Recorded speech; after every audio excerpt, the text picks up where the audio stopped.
percebeu que não existia um programa de fomento ao documentário brasileiro que desse suporte ao realizador desde o desenvolvimento do projeto até a produção, finalização e também exibição do filme. A Fundação CSN é o braço de responsabilidade social da Companhia Siderúrgica Nacional. A CSN já incentivou, em sua história, 36 filmes através da Lei Rouanet, Lei do Audiovisual. Então, dentro dessa tradição da CSN de apoiar o cinema brasileiro, a Fundação CSN decidiu realizar um programa de documentário que chama Histórias que Ficam. Nesse edital, o realizador ele tem a oportunidade de trocar experiências, trocar olhares com outros realizadores e principalmente com os consultores, que contribuem muito para o amadurecimento dos filmes. O Histórias que Ficam é um programa de apoio financeiro, né? Porque teve um edital e projetos foram inscritos, selecionados e estão sendo financiados pela CSN. E, em paralelo, é um programa de consultoria. O ideal é isso, é que você ganhe o prêmio e a partir daí começa uma nova fase. Uma nova fase com os consultores, que mais consultores são conselheiros, né? Dar conselhos para os diretores a partir da nossa experiência, para eles desbravarem caminhos dentro do projeto deles. A gente recebeu 350 inscrições e a gente selecionou projetos de diferentes regiões do país. Então a gente selecionou uma produtora de São Paulo, uma de Porto Alegre, uma de Olinda e uma de Brasília.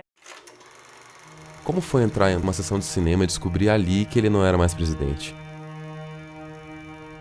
O Prólogo é um documentário de 70 minutos que trata sobre propaganda comunista que ocorreu no Brasil antes do regime militar. Uma tentativa de olhar para essa geração, para essa década de 60, partindo desse ponto que eles projetavam o mundo, articulavam o mundo de tal forma que aquelas informações seriam plausíveis, seriam verossímeis e que uma propaganda dessa pudesse circular e ganhar tanta adesão, ganhar tanta força. Dia do meu aniversário, sempre fico muito feliz, acordo feliz, acho tudo lindo, maravilhoso. 50 Aniversários é uma história sobre memória, um documentário sobre memória, através de festas de aniversário, através de registro dessas festas, né, de fotos.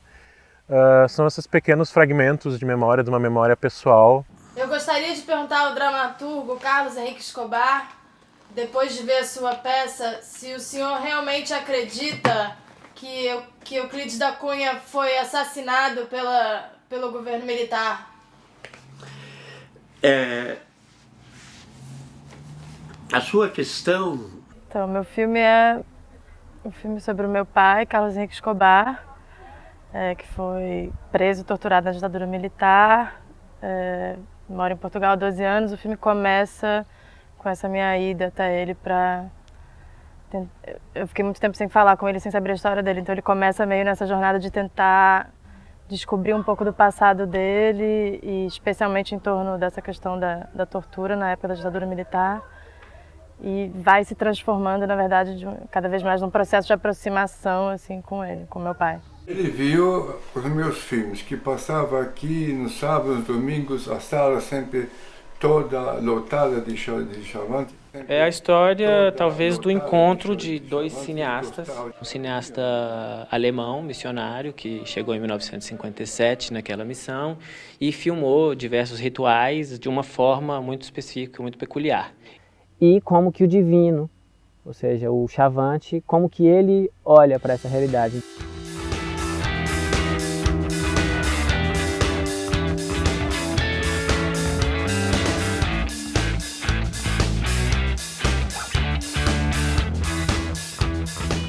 Depois da aprovação dos projetos, a gente reuniu, em fevereiro de 2012, um time de consultores para discutir roteiro, direção, fotografia e produção. Foi ali um momento de entender e compreender melhor quais eram os objetivos, né, daqueles filmes, qual era o enfoque, a abordagem. É um laboratório maravilhoso, porque em campo milhões de questões aparecem. E se você não pensa antes algumas questões, você fica com as questões não pensadas antes e as que aparecem no dia a dia da filmagem para pensar. E o que nós tivemos naqueles dias foram vários consultores, várias pessoas hiperqualificadas, colocando em dúvida, aumentando as nossas dúvidas, mas nos forçando a tomar decisões. Eu acho que assim, os consultores, o Marcelo, a Daniela, todo mundo, na verdade, eles tentam fazer uma coisa que é ajudar a gente a encontrar um filme que a gente gostaria de falar, no sentido instigando a gente a falar o que interessa.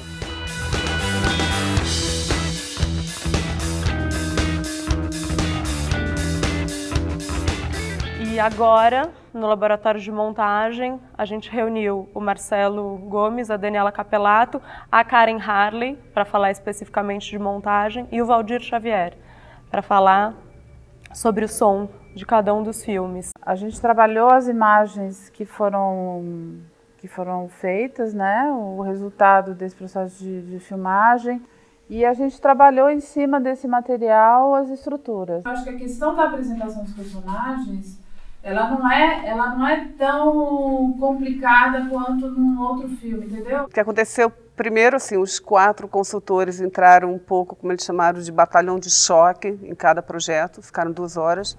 Então vamos começar do básico, que filme é esse que vocês querem fazer e consigam traduzir isso em 2 linhas, porque é muito importante. Acho que tem que ter o Sanches, ter uma introdução dos Amazon, porque o maestro vai falar dos Amazon e ele fala ali muito bem. Então, depois desse primeiro encontro, a gente estabeleceu algumas tarefas, então vocês vão seguir esse caminho, vocês esse, a gente quer que vocês apurem isso. E eles realmente trabalharam, assim, eles ficaram de noite na ilha editando, e no dia seguinte nós ficamos muito surpresos com a evolução que teve. Apesar de só 2 horas de trabalho com cada um, eles vieram no dia seguinte com uma proposta mais focada. O encontro e poder falar e discutir das possibilidades de cada um deles, eu acho que abre não só uma questão de qual é o potencial sonoro de cada filme, mas como esse elemento, através do som, vai enriquecer a construção, o ritmo. É uma questão narrativa como literária, né? Como escrever, como apresentar, como um ponto de vista. Eu acho que esse é o grande modelo, assim, a grande experiência da riqueza e como o diálogo do som pode entrar desde a concepção do filme. Esse foi um laboratório menos intenso em questão de fluxo de ideias e mais intenso no trabalho. Foi super pertinente a gente ter ido para um local isolado e um local que também tivesse um suporte técnico legal para a gente poder trabalhar a montagem. Eu acho que devia ser só concentrado na questão do que seja jornal, emissor, receptor.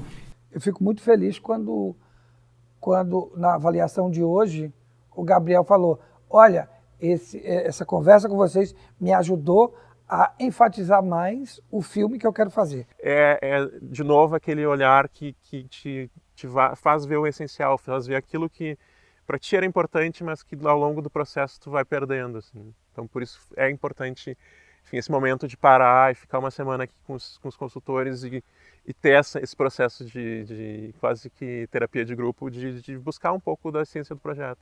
Essa consultoria aconteceu de ponta a ponta ao longo do projeto. Agora, enfim, que já se passaram 6 meses, a gente tem total consciência quanto isso foi fundamental para os 4 filmes. A CSN patrocina os filmes e dá um suporte ao longo de um ano com essas consultorias online, essas consultorias presenciais, e também dá um suporte no final com a exibição, a mostra itinerante e também a exibição na TV Cultura. Então, histórias que ficam, além de construir essa consultoria, que é quase uma gravidez assistida, né? Quando o bebê nasce, quando os filhos estão prontos, eles vão ser exibidos em cidades com menos de 100 mil habitantes, onde não existem salas de cinema. Ou seja, está promovendo cinema para um público que a formação audiovisual vem estritamente da televisão. Um cinema que reflete sobre a história do próprio país, feito por cineastas que, além de contar a história, buscam caminhos estéticos para contar essa história. Histórias de pessoas que vivem do norte ao sul do país.